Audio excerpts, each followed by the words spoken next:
if, like me, you grew up watching too many movies, you probably learnt a lot of things about treating snake bites that aren't actually true. And why is it that these sort of quack cures have come into being? Well, people thought that they can actually suck the wound and remove the venom, but actually the venom is actually rather big molecule, and it will actually stay in the tissue, not being injected into the veins. So the snake just bites anywhere. Right. It's not necessarily going into your blood vessel. Yeah, exactly. Yeah. So cutting the wound isn't no, going to it will help. cause actually more injury. Right. You introduce more risk of infection. Right. Of course, bleeding as well. And that causes pain. If you cut yourself, obviously it's more painful. Yeah. And I guess also, here in Malaysia, I've heard a lot of locals talk about, various herbal cures or whatever. Right. And I assume that's, that they've maybe tried it on someone who's been bitten by a snake and seen that it's worked. Right. But what's going on there? Yeah, because for you, first of all, for you to get bitten by a venomous snake is about 20% of the time for you to get a chance to meet up with a venomous snake in the first place. So out of those bites, 50-50%. So it may not even have been a venomous snake. Exactly, as we have already explained, the snake may bite you but may not deliver sufficient amount of venom or any venom in the first place. So on the one hand it could be not even a venomous snake, on the other hand it could be a venomous snake that just gives a dry bite. Exactly, yeah. So it doesn't inject venom. Right, yes. But then these people try to cure. Yes. The person's okay because no venom was injected. And claim that it is because of the cure that they do, yeah. But also, I brought along these. These are some sort of commercial kits. And one of them I think is like a sort of suction. You can open it and show. Okay, let me show this to the camera. This is a bite and sting kit. And here you can see the extractor, it's called, which is like a syringe, basically, various little caps. Does that work at all? Similar to the conventional way of sucking the wound. They try to replicate this using a mechanical device. So what they claim is that once we have somebody bitten by a snake, they just attach the cup, and let's say this is the bite, so they move it up and will place it over the wound and press it down. You can see it causes suction. Okay, and they will just and they hope that will retain the venom in that area or cause the blood to be sucked out or venom to be sucked out. But this has been proven scientifically that it doesn't work. And that's because the molecules, A, too large, and B, it's in your tissue. It's in the already. tissue, it's not in the bloodstream. So waste of time. It's a waste of time and money. And this is another one, another commercially available snake bite kit. And what have we got in here? This is the same sort of thing. It's got an extractor, but also this one's got this rubber band, which I assume is for a tourniquet. Yeah, it's a kind of a tourniquet, which they say you need to apply it just above the area where about 5 to 10 centimeter away from the wound, and just tie it off like that. So, yeah. Is this not a good idea? Or? Yeah. If it is applied lightly like this, I think it may have some benefit of slowing down the venom spread. But if you do apply something, a constrictor band like this, you must always check your circulation that it doesn't go blue, turns blue. So this could be like what's it called, an arterial tourniquet? No, this is not an arterial tourniquet. No. This is just a venous tourniquet. Venous tourniquet. Yeah. But it could cut the blood or the oxygen? It prevents, that's why you need to check for your pulse. Right. So if the pulse is still, you can still palpate the pulse, means that the artery is not blocked. So what it does is, you can see your vein here all already distended. They're always like that. Yeah, but this is more now. Yeah. So this is probably a venous tourniquet. But much better would be to use a pressure bandage. Yeah, so this one is just preventing at one point of the limb, whereas the pressure bandaging that utilizes the bandage will actually have a larger area to compress. Yeah. And that's not just venous, but also your lymphatic. So what are the basic steps in terms of first aid for dealing with a venomous snake bite?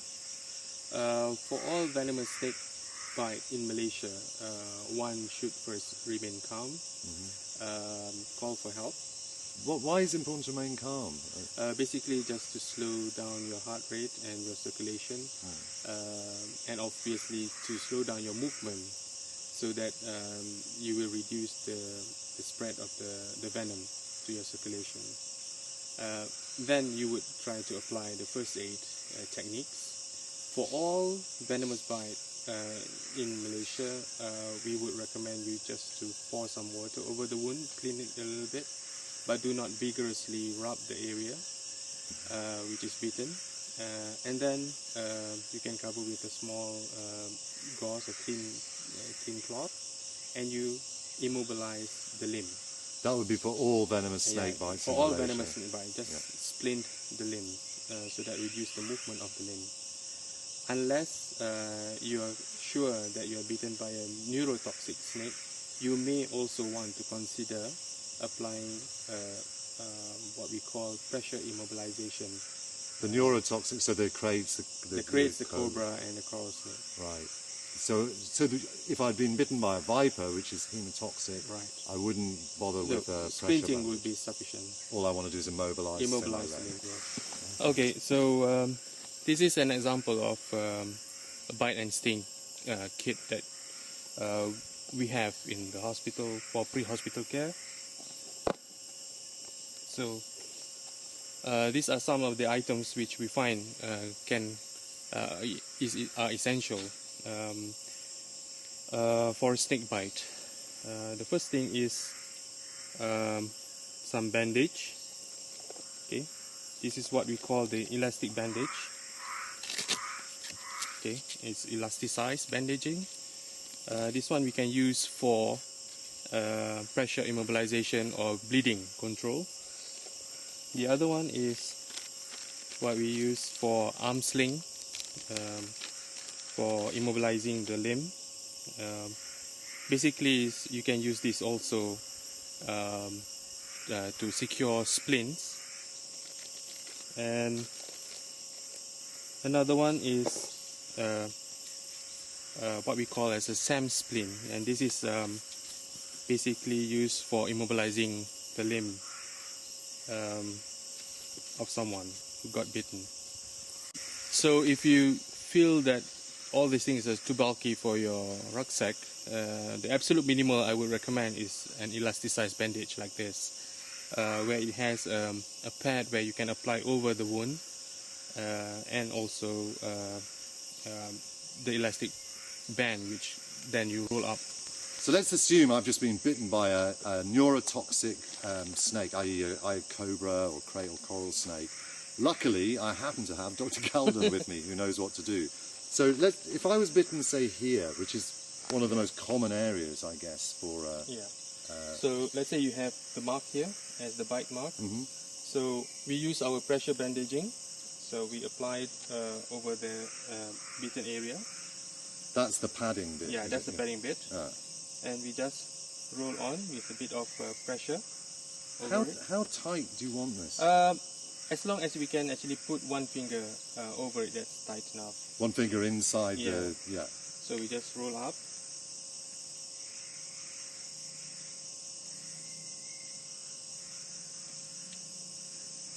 So you need quite a long bandage for this,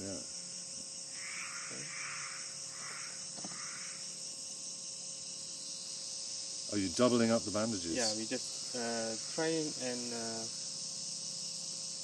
roll up above the elbow, to the elbow. Okay. Alright. So you went up to the top and then came down back to the middle. Yeah. So you can see, you can put your one finger through, so that's tight enough. So that should impede the lymphatic flow and a bit of superficial venous flow. Then we will actually immobilize the limb by using an arm sling. So, up to you. Can you bend it? Okay.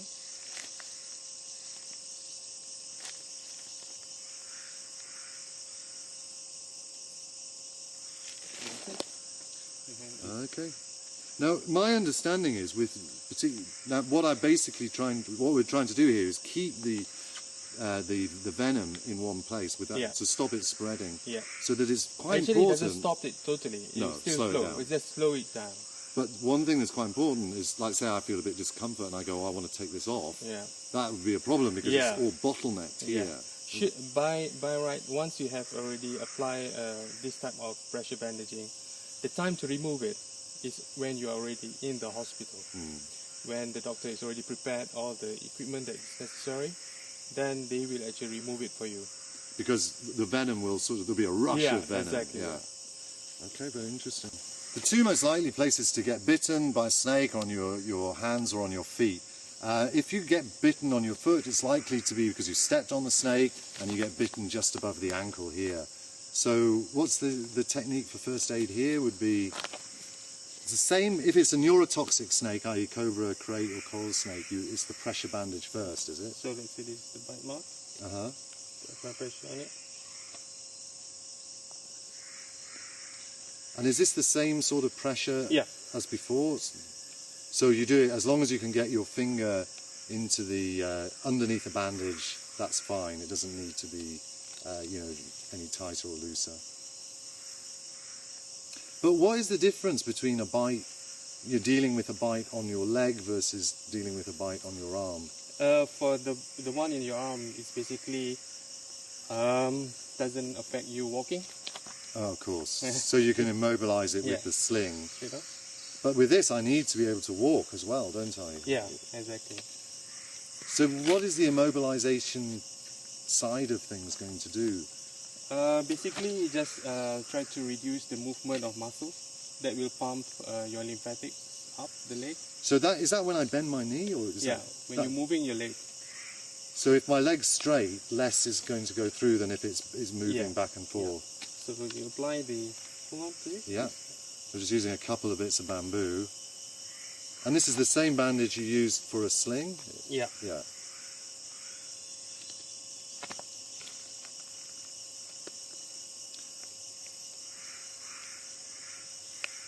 So essentially the idea is to stop my leg moving at the joints. Yeah.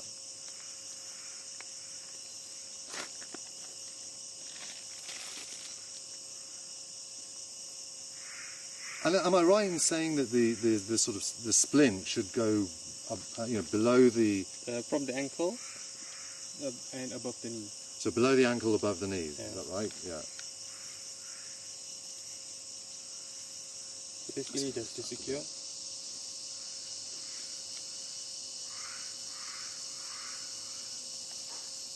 And you bandage up past the knee again. Yeah. Is that right?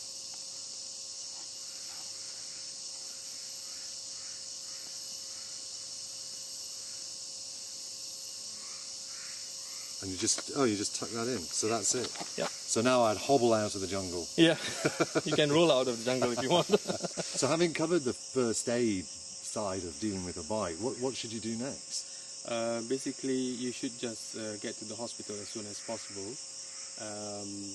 While on the way to the hospital, try to remain calm.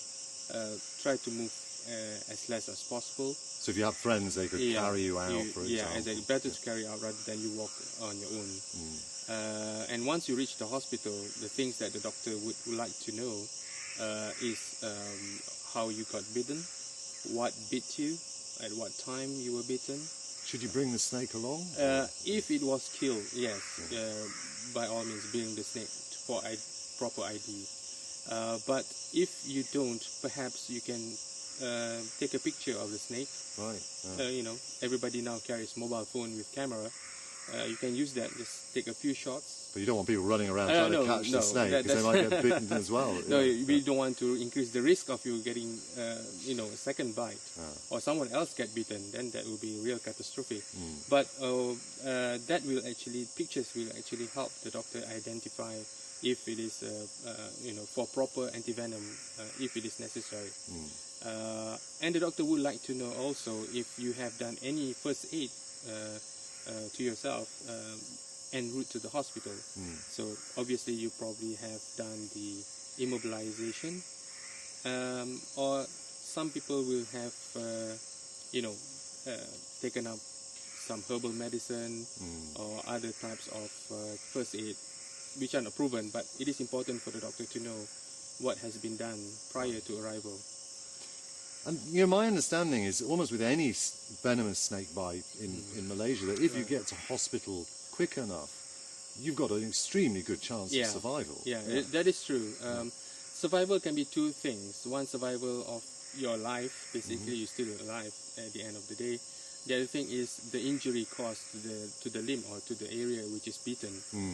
As we already mentioned that this part of the world there are also cytotoxic effect of venom, right? So this is the tissue dying. The tissue may be extensively damaged. You might lose a finger. Lose a finger also. And in this situation, antivenom may actually reduce the spread of the venom and the effect of the venom, and also indirectly the injury to the tissues. So you have less tissue damage if you can, get antivenom quickly. Yeah. But as I say, my understanding is, you get to the hospital fast. You've got a good chance of survival, and that's quite important if you're with somebody who's been bitten to reassure them of this, and then they're calmer, and then the venom's going to spread more slowly.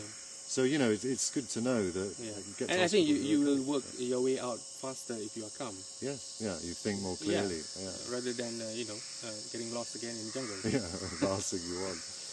And something else is, I remember from going to sort of remote parts of, not necessarily here, but in other parts of the world, and it always worried me that I might get to hospital, but they might not have any antivenom, and then I'm finished anyway. Right. No, that's not the correct perception as well. But antivenom is good to have.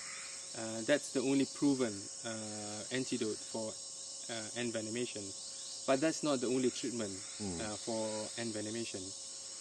For those who were bitten by a cobra or neurotoxic snakes, if no antivenom is given, then somebody may need to secure the airway if the airway crashes. So ventilation over a period of time will actually get you through the day. But if somebody is bitten by a viper, then it's a bit more difficult. Because the effect is cytotoxic and hematotoxic. So that's the skin, the tissue being damaged. So if you don't have the antivenom for the bleeding issues, then one would probably just make sure the patient doesn't move a lot, just rest and immobilize. Because when you move a lot, you tend to knock things about, and that will actually cause injury and may stimulate you to bleed more. So rest is the best thing, and observe. But the key, to me, the sort of key thing I learned was that if you get to hospital and it's a good hospital with proper equipment, even if they don't have antivenom, it's very unlikely you're going to die. You may lose a finger or through necrosis or whatever. But again, we see complications from envenomation, infection. Tissue damage to the kidneys, to other parts of the organs. So they may die not because of the venom directly, but indirect injuries from secondary injuries. So for people going in jungle trekking, what are if you had to sum it all up, what are the key things they should know or remember about venomous snakes? I think everybody should be alert about their surrounding, where they're going. Next is to wear protective clothing, boots and so on. Gloves, And I think better not to go into the jungle on your own. Have somebody with you, or inform someone where you're going and so on, or the way that you can communicate if you need help. But if you're there with somebody else, if something goes wrong, at least they can help. Exactly. And know a bit about first aid. How to do CPR, for example, and how to do the immobilization, and get to the hospital as soon as possible. Well, that's the key thing, isn't it? If you're bitten, yes. Get to hospital. Well, thank you very much, Dr. Welcome.